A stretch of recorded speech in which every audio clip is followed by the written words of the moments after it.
खड़े हैं, क्यों देर से आया है? बड़े जलाली थे ना हजरत उमर, लेकिन वो जलाली उस वक्त थे जब कोई जुल्म करता था, और जात के लिए जलाली नहीं थे। कब वक्त पे आया कर को मुलाजम नहीं तेरे? तो सैयदना फारूक आज़म मिंबर पे चढ़े और फरमाने लगे, अल्लाह अबू अयूब अंसारी का भला करे।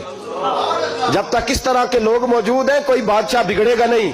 अल्लाह इसका भला करे, इसने मेरी तवज्जो सही। और फिर उमर रो पड़े, रो के फरमाने लगे, मुसलमानों माफ कर दो, गलती कोई नहीं, मेरे पास कुर्ता एक ही है, और अब्दुल्ला की माँ ने वो धो के खुश्क होने को डाल दिया था, गरीब हूं, कुर्ता दूसरा कोई नहीं, तो वो जरा ना खुश्क होने में दे आके देख लो, अभी भी गीला है, मुझे माफ कर दो, मेरी गलती नहीं है।